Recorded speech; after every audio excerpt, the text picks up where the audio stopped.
What is up, everybody? Welcome back to the DFS MVP podcast. I am your host, TJ Hernandez, the director of DFS at 4for4.com, with my co-host here, Matt Savoca. Welcome to the 7th season of DFS MVP. This is episode 157. If you're new to the DFS MVP, we're a strategy-based NFL DFS podcast during the season. Every week, we're giving you our favorite value plays along with a theory topic. During the preseason, things are a little bit different. We take one single theory topic and dive deep into it to get you ready for the season. If you haven't signed up yet for our DFS sub, head over to 4for4.com and use the promo code DFS MVP. That'll get you 10% off. Or if you haven't signed up for a Prize Picks account yet, head over to 4for4.com/prize picks to get details on how to get a sub for just $20. That's only for new Prize Picks users.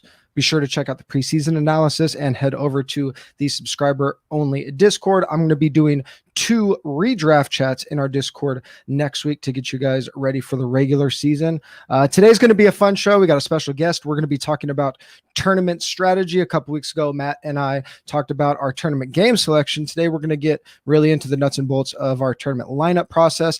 Before we get into everything, if you are waiting to play regular season DFS, you should try out Best Ball Leagues on Underdog Fantasy. They've been mine and Matt's preferred platform this year. Best Ball, if you don't know, is a fantasy football draft-only league. Set it and forget it. Draft your team in a 12-team league over 18 rounds. Highest possible score in your lineup every week is optimized. No trades, no waivers, no lineup setting. Right now, users who deposit $10 get a classic or a pro subscription at 4for4 and a $25 bonus from Underdog by going to 4for4.com/underdog. That's the number 4, FOR4.com/underdog. That $25 is equivalent to 1 buy-in in this year's Best Ball Mania. 2, that is a $3.5 million tournament with $1,001 to the first place winner. They still have... Yeah, don't forget the 1. That's extra $1 makes a difference. I think it's a different tax bracket, 1,000,001 and 1. We've been playing this contest a ton, Matt and I. They still have fast drafts going. It doesn't look like this contest is going to fill, so there's still going to be a little bit of overlay and fast drafts going right up until the last day of the season. So make sure you get your account going. Again, 4for4.com/underdog. Today, like I said, it's going to be a really fun show. We have Matt, obviously, but we have a special guest, Jordan Vanek. Jordan came on to 4for4 this year to do our comprehensive GPP article. I'll be doing DraftKings cash game. Matt's going to be rocking FanDuel cash game. But Jordan has kind of been ascending in the DFS community, especially on Twitter. He's really been crushing tournaments. College football last year, he posted some huge wins. NFL DFS, and we got lucky enough to bring him on. So Jordan, welcome to the program. Welcome to DFS MVP. For those, I know you, Matt knows you. For those that don't know you, tell them a little bit about yourself and your DFS background. So I'm from South Florida. I've been around, good football players my whole life, pretty much. My high school receiving core was Jerry Jeudy, Calvin Ridley, Riley Ridley. Greg Russo was on JV for us. Like the team I've been was a part of, the high school, ridiculous athletes. So seeing some of those guys be able to play them in DFS has been pretty fun. Yeah, and that's as rad. for DFS, I mean, I started when I was 18. I've always been hooked on football.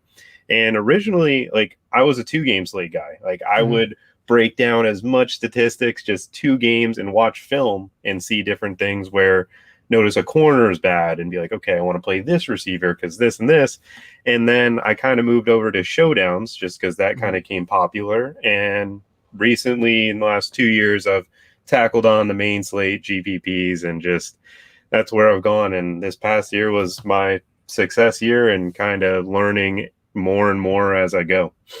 Yeah, man. I mean, we're excited to have you. Like I said, Jordan's going to be rocking that tournament article every single week. And then on Sunday mornings, Jordan and I are going to be doing a Discord-only GPP show at 8 a.m. Pacific time, 11 p.m. Eastern time to get you guys our last-minute thoughts on what we're doing in GPPs going into the week. So that's going to be really fun for the 4for4 subscribers.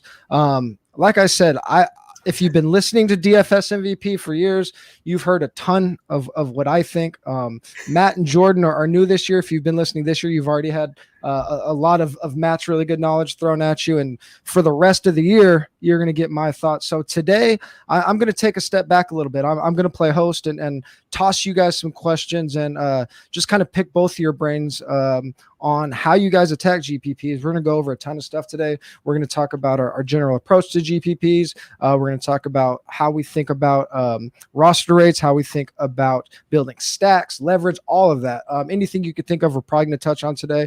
So let's just jump right into it. I want to hear both of you guys' thoughts. Just kind of give me your general thesis on GPPs. Matt, like I said, you and I have kind of talked about game selection already. But what are you guys looking for when you're either Jordan, you can talk about how you game select. Like I said, we already talked about it, but when you're just starting out your playing pool, like what's your beginning player pool process? So for me, the first thing I do is make a spreadsheet. I'm just a huge spreadsheet guy, getting the numbers onto a screen where I can color code it, green, good, red, bad, just so I can kind of see where the projections are.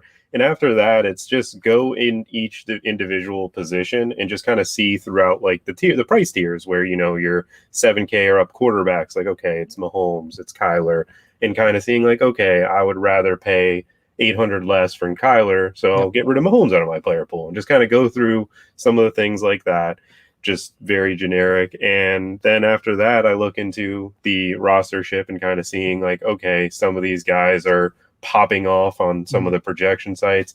I want to see if I can fade them because, like, again, people are getting better and better at this each individual year. And it's like sometimes eating the chalk is kind of the play because you either go for it or you don't. For me, that's just kind of how I go.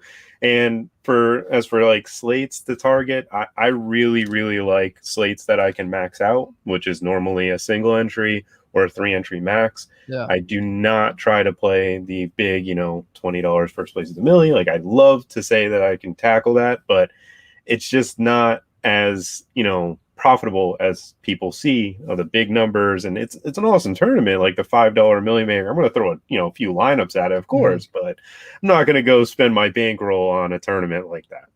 Yeah, I mean, you're basically like tiering up your salaries, which I think is a really good strategy. I talked about that in the DFS playbook that dropped this week, going through projection and price ranges, looking at projected rostered rates. We have really good projections on 4for4 that we have some people that have tracked those just kind of independently, and ours have always been right near the top in terms of accuracy. So that's exciting because I'm the one in charge of those, and if they sucked, I would have to change my whole process.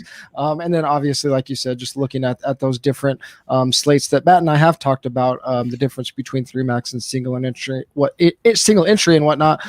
Matt, when you're starting out, going past the game selection, what's your approach to just starting your player pool? I mean, it's the most overwhelming thing for people that are new to GPPs. Absolutely. I really think that Vegas totals can encapsulate a ton of information for us.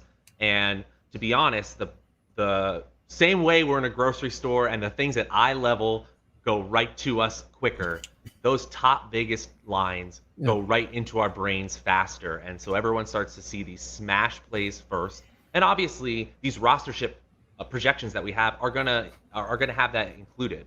But I think a lot of people forget about the second tier Vegas totals. For instance, just going off examples here, if you have a 52-point total as the top total of the week, but then there are 2 games down at 49 and another at 48.5 total, you'll be incredibly surprised, even in single entry or 3-entry plays, how many people stick to that top total game, especially if it includes one of these superstar blue chip players like a Christian McCaffrey or a Patrick Mahomes. It just is very, very hard for people to move away. They're scared to lose. And I like what Jordan talked about, where you can eat the chalk in specific contests all the time. And I said here in the show notes, you can play the 100-0 games. With a lot of these players, you'll see a rostership projection of, say, 40%, 50% for the top rostered player of the week. Well, you can be slightly contrarian in a 3-entry tournament by just entering all 3 lineups with that individual. Now, obviously your DOA if that player does not hit, but it's the same line of thinking as players who are going to completely fade the top rostered players in high-end tournaments. So obviously we've talked about game selection, but that always comes into play there. Yeah, I like the thought on three max or single entry.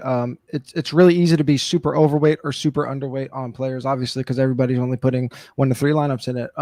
And then the note you made on the second tier of over-unders or even implied point totals, I think we talked about it a little bit last week, but there's a huge edge in that, especially in the first like 3 to 4 weeks of the season, where we and Vegas are still kind of trying to figure out who the best teams actually are. So especially in week 1, I love smashing like the teams that are projected for like 26 points instead of 28. There's a lot of leverage there. And again, plug in that DFS playbook that just came out. A lot of people are misapplying how they use betting odds. And there's some surprising takeaways if we look at tournaments over the last couple of years. So I would encourage everybody to go to the DFS playbook and check that out. Jordan, I want to ask you a question that's specific to you and the content that you're going to be doing for 4for4 with your GPP article. One concept that you brought to my attention this offseason, getting ready for this podcast, just for the year in general, is your idea of Z-scores and how it pertains to player projections. Can you talk a little bit about what those are and how you can use them to your advantage when you're building GPP lineups? So not to bring everybody back to, high school statistics class, but pretty much the basic idea of Z-score is, say, for example, the average height in the United States is 6 feet. You have a standard deviation of 4 inches. Shaquille O'Neal, 7-footer, his Z-score would be 3 because he's 3 standard deviation away from the mean, the average. So what I like to do with Z-score for DFS terms is I want to compare it positionally. Because if you find a week where, like last year, the main week that I used this for was Darren Waller against the Jets. I didn't project Darren Waller for 45, 50 points, which happened. I projected Darren Waller for around 22 or 23, and my next closest tight end was TJ Hawkinson with 11, because Kelsey was on like a Monday or Thursday night game. And I'm looking at it, and I'm like, well, if I'm getting 10 points on TJ Hawkinson, who's the next highest projected tight end, I'm just going to play Darren Waller. And on top of it, he had a nice soft price of $6,700 that week against the Jets, which was just, it was an easy target. And like for his Z-score projection, I believe it was about 2.7 or 2.8. And in terms of, comparing it across, I think Devontae Adams was like 2.1 that week. Dalvin Cook was about 2. So like, he had the highest Z-score, and it allowed me to go, okay, I'm going to put him in as my tight end, and now I'm going to kind of construct, because you're going to pay up at some position, whether it's running back, quarterback, whatever. And for me, it's a metric that gives me an idea of where can I get the most advantage. Yeah. So if I'm understanding it correctly, basically what you're saying is like we always can look at projections and say someone used tight ends. This guy's the tight end 1, this guy's the tight end 2. That doesn't tell us much, right? If their salaries are close, or even if their salaries are far apart, the ranking doesn't matter, right? If we have a specific gap in projections at a position that's way bigger than the other positions, that's where we should be paying up, or that's where we should be focusing on that salary range. Does that kind of make sense?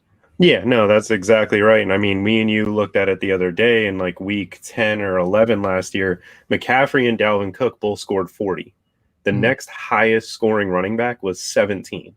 Right. That week was the week that me and you talked about, where I was able to fit in Dalvin Cook and Christian McCaffrey at my running backs, and then went and played Drew Lock and Jerry Jeudy, and it ended up working out very well into my favor. And it basically, you want the biggest point advantage, because when Derrick Henry goes for 36, that's awesome for your lineup. But if David Montgomery goes for 30 and DeAndre Swift goes for 32, it might not be optimal.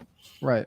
So we're really talking about the space between projections. Yep. And quantifying that correctly. So I love this concept. Talking about standard deviations all day, man. Yeah, we have a few intro articles coming out that are just going to touch on our general strategies, and in there Jordan is going to dive a little bit deeper into Z-score. So if you don't have your pen and paper like you're in class right now, Jordan's going to lay it out for you in that article. So don't worry about rewinding or trying to figure it out or Googling or anything. Last week we got into, in our listener questions episode, we did get into some stacking concepts pretty heavily, but we kind of talked on primary stacks, obviously quarterback stacks, and we touched a lot on huge stacks. But I want to start with Matt and talk about something that I really started noticing last year, and those are these smaller stacks, these secondary stacks. So how often are you using these smaller stacks like running back, defense, wide receiver, opposing wide receiver, that aren't tied to your quarterback, and how are you landing on these secondary or even third stacks in some cases? The truth is I'm almost always doing it, especially with the fact that there are now plenty of optimizers out there that can help me do this automatically. Usually through my process of the week, I've identified a couple of teams that are in great situations that I want to cycle through their top options. And so I just call them player blocks. I'm not exactly sure what to call them. They are stacks, but they often include another player or two that I'm really targeting in my player pool that week. So it becomes this little game of just what fits. So there are some weeks where I know we've talked about this game plenty, TJ, but the Cardinals are playing the Bills, and this Diggs Allen stack, what from the Cardinals can we run it back with, but also can we find something from that next best game, that next highest Vegas total, where we can add two players in. Another area I wanted to touch on, not always a good week, this is a week by week strategy, but one thing I like to try is in tournaments, because defense is one of the most highly variant positions, a lot of people understandably are nervous to play the highest salary teams, even though their situation looks significantly better. And so I think there are situations where you can actually build what I call defense out, where you start with that top tier defense. Yes, you're going to have to make concessions at other flex positions. And then, especially if there's some sort of mid-price running back that would go with that team, we all know about the running back defense correlation. Yeah. Suddenly you're like, okay, well, this is my 5,400 running back that I'm going to be playing based on this defense out approach. I already see a great use for this possibly with San Francisco in week 1 this week, where we can get a mid-tier running back and a defense that could easily be the highest on the week. So that's not what I'm always it's not what I always do, but I definitely look for situations where that top defense looks a cut above everyone else. Yeah, and I like that exact example precisely because either way, whether it's the popular running back or the popular defense, we know they correlate, but a lot of times the opposite, the running back, when the defense is popular, the defense when the running back is popular, won't be. So that's a nice way to offset either the high salary or the high ownership. Like you mentioned, there's lots of tools for that. One of the tools we have is the stack value report at 4for4.com. Pretty much any combination of player that you could think of, you could click on it, and whether you're on FanDuel or DraftKings, it'll show you the best values or the highest ceiling for those stacks. Jordan, same question. Are you, like, when you've taken down some nice tournaments and there's a ton of correlation in them usually, how are you going about these secondary or smaller stacks? I mean, as Matt said, I usually like to kind of figure out, like I call it run it back when I go a quarterback, receiver, and coming back with another player in another team, but also just game stacks where you're not necessarily playing the quarterback, but like just playing two receivers from the same game is one of those old school thinking, Calvin Johnson and Des Bryant. And if, say different or more newer school, like this coming year, like say you're playing Devontae Adams and Alvin Kamara, like they're not necessarily two receivers, but they're just in a game where it's going to be a high point total, and you can get away with that and going cheaper at quarterback if you want to attack the Lions, like everybody will probably end up doing because of how how soft the pricing is for Jimmy G and stuff. And I mean, it's pivotal for me because you kind of see where just when a game is just kicking off, it's just like Dalvin Cook, Devontae Adams, where you don't expect the Packers to dominate the Vikings and Dalvin Cook still to get 40 DraftKings points, but it's just what happens because players make big plays, especially those of that caliber, and it usually happens when it's just a high pace of game and defenses are just crumbling. Yeah, and I think people in the example you said, the wide receiver, opposing wide receiver, I think people get nervous because they think, well, if I'm playing these two guys, I should have the quarterback, so I don't want to use them here.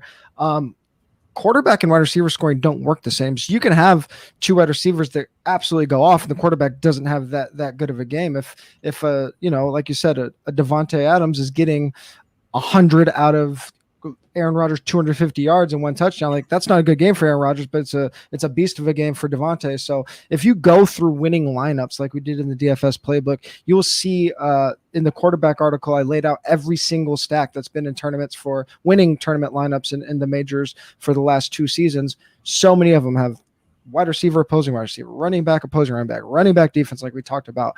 So I would encourage people to go check out that article and review that, because we really just want to minimize the number of things we need to get right. Correct. And if we zero in on 4 or 5 games and those hit like we want to, we don't have to try to get every one-off player right. It minimizes those decision points that we need to figure out. So it's really important. Jordan, I'm going to throw this back to you, moving on to things like rostered rate. So many people focus on player by player roster percentages. So, I'm eating the chalk here, so I want to be contrarian on this guy. But one thing that I think is really important that we started talking about last year, and a lot of really good tournament players talking about, is the overall rostered rate on your team. So like whether you're looking at the average or the cumulative, you just kind of want to be in this tight and narrow range. If you're way too contrarian, obviously you're not going to have those studs that everybody's on. If you're way too chalky, you can't be unique. So Jordan, how are you managing your teams in terms of being contrarian or chalky, and how do you want that to look overall when you're done, and what factors determine if you're going to be on the chalky side, on the contrarian side, and is there any variance between FanDuel or DraftKings?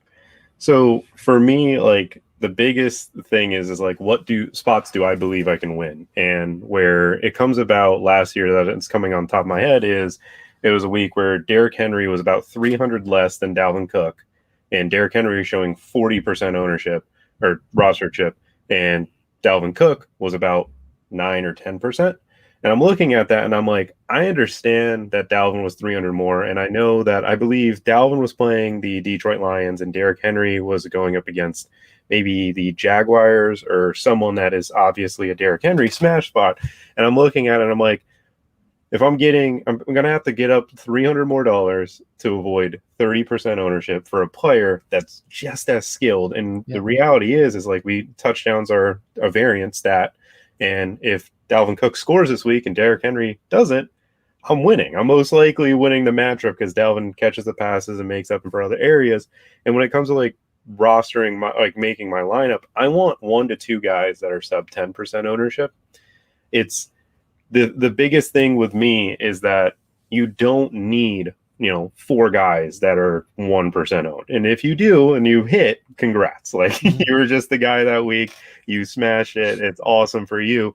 And when I want to go identify the guys that, are getting low rostership and have the opportunity to ball out, you got to look at their matchups. You look at, the defenses in total. And like for me, I go in depth with defensive coordinators where I want to see historically who do they give up points on. Where last year when Dan Quinn moved on, I looked at Raheem Morris, and Raheem Morris is notably known for blitzing the house and allowing his corners to be on islands. So the first week against the Minnesota Vikings, I played Justin Jefferson in all my lineups because he was still in the 6,600 range, I believe. And he ended up going for 40 points, which worked out for me. But at the same time, I ate the chalk of Kareem Hunt and Josh Jacobs in that, tornado crazy weather game.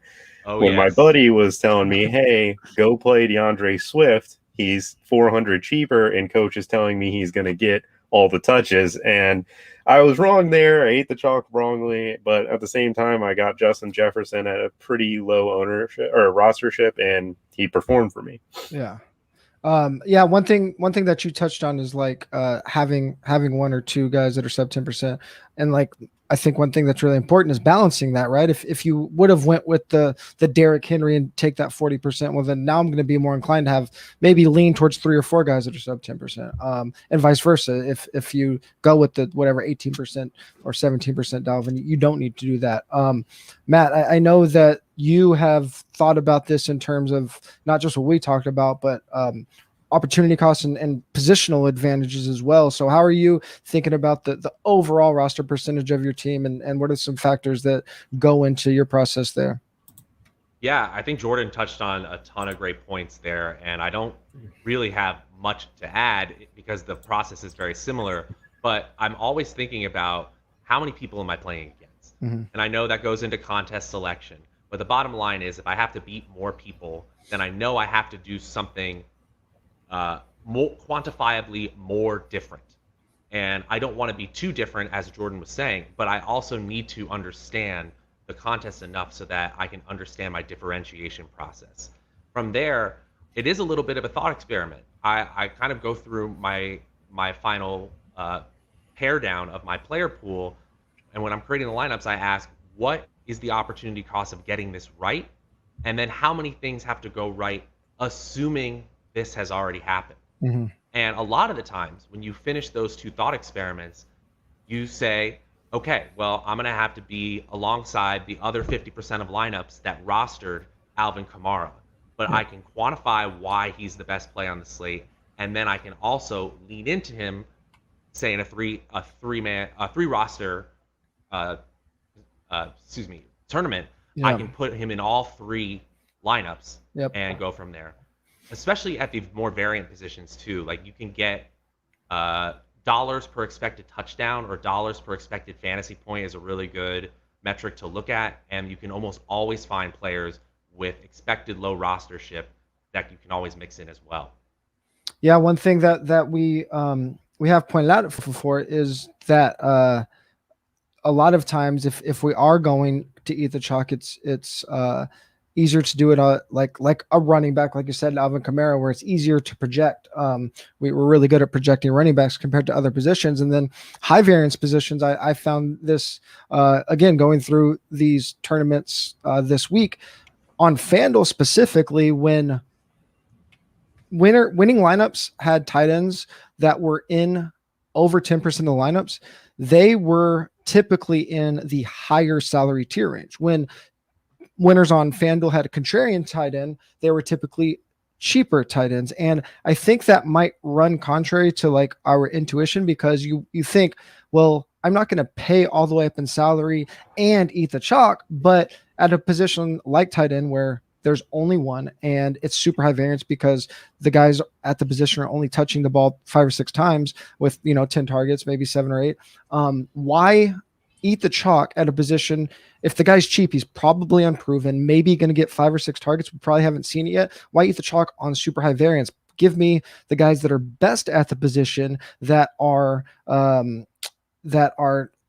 in the optimal situation. I mean, and that is specific to FanDuel just because you are able to like pay up for a lot of positions. But I just thought it was a really interesting find because it just runs counter to what we might think. But speaking of FanDuel specific, if you haven't played on FanDuel yet, then your season's about to get 20% better, because if you start playing fantasy football on FanDuel this year, they're going to give you a 20% deposit bonus on your first deposit up to $500. That's a big time bonus, and all you need to do to claim it is make your first deposit. So we've been playing a ton on FanDuel because, like we talked about, we like playing these single entry and 3 max contests. And if you compare FanDuel to some of the other sites, especially these mid stakes games, like between the $50 and $100 level, the structure of their single entry and 3 max games, sometimes 5 max too, they're phenomenal. They have really flat, nice payout structures compared to some of the other sites. And they're really my preferred mid stakes single entry and 3 max contest to go to. And even if you aren't into that, you can play a bunch of other contests.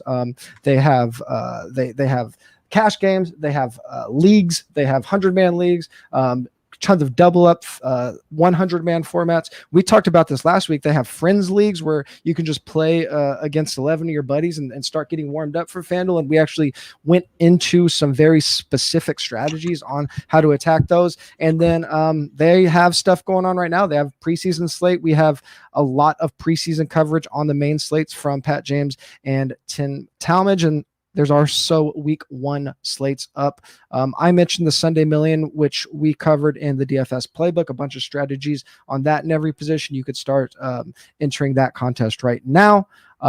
And if you are ready to go, you could sign up today at fanduel.com/DFSMVP to claim your bonus. That's fanduel.com/DFSMVP.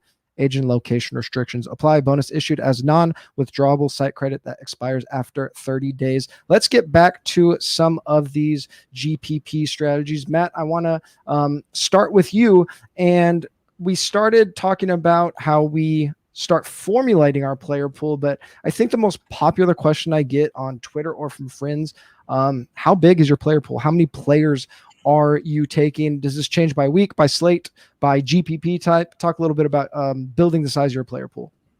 Well, I'm going to take the easy way out a little bit and say that it is definitely week specific and contest specific. There are obviously situations where I'm going to include more low probability plays simply because the contest asks for it.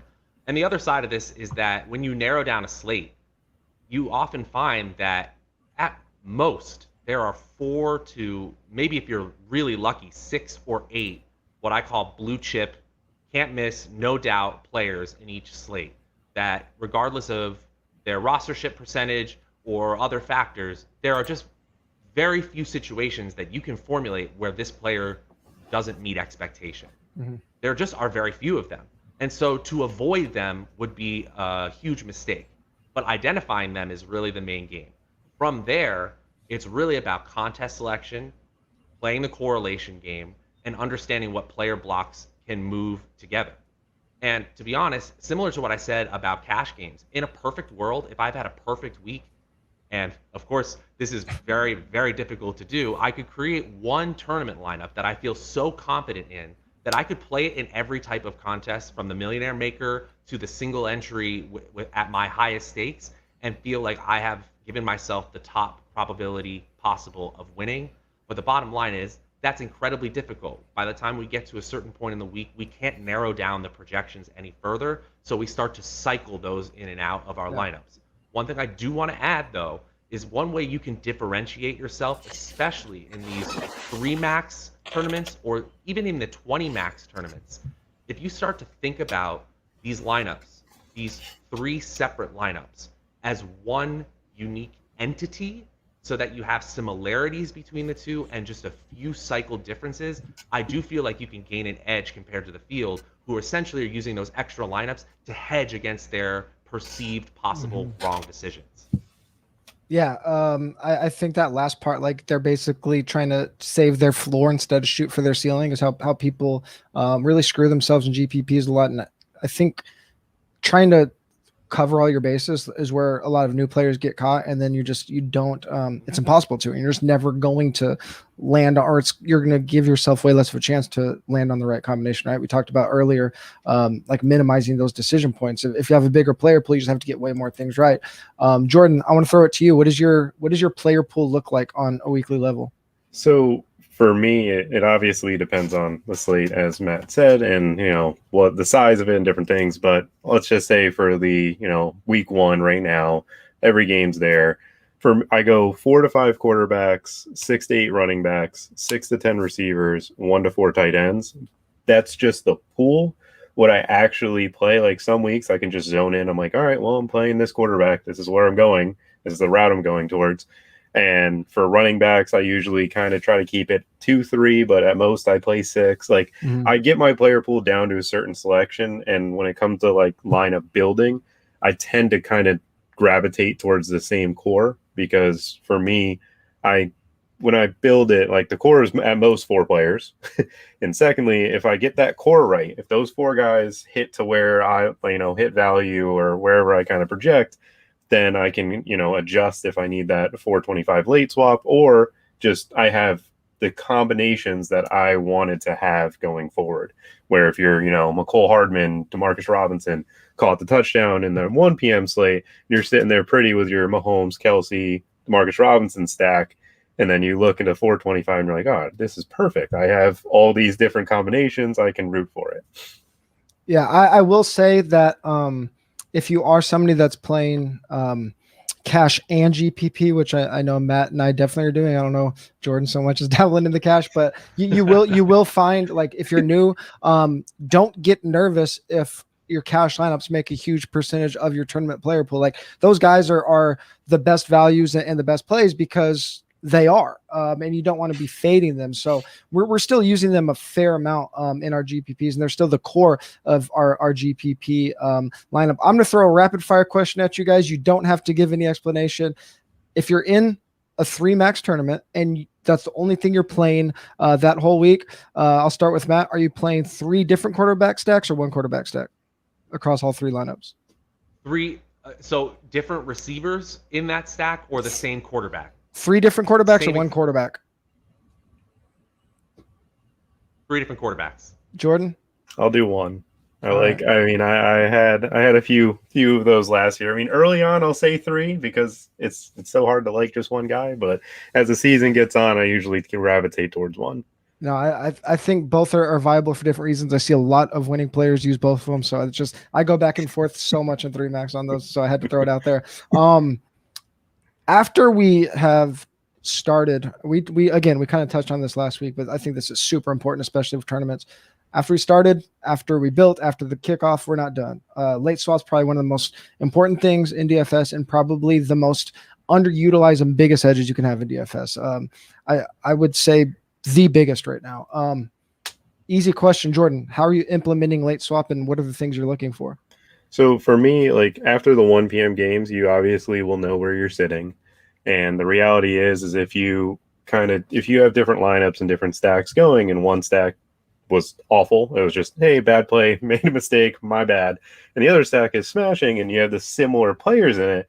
For me, I like to take the stack that's dead in the water and kind of go to the guys that maybe were chalky that I faded, or just guys that rearrange the lineup so I can kind of not cover my bases, but if I was wrong on 2 different slates, then I cover, maybe min cash that lineup that's already dead in the water. With my main lineups that are doing well, I necessarily kind of leave them alone, because I hate to be that guy to be like, oh, I'm going to go to Deontay Johnson instead of Juju, because now the roster shift is a little different. For me, I'm just like, all right, I'm going to keep it. I'm going to let it go. I'll just pretend like I never had a chance to change it. Yeah. Matt, what does your late swap on Sunday look like? Assuming we're talking about main slate.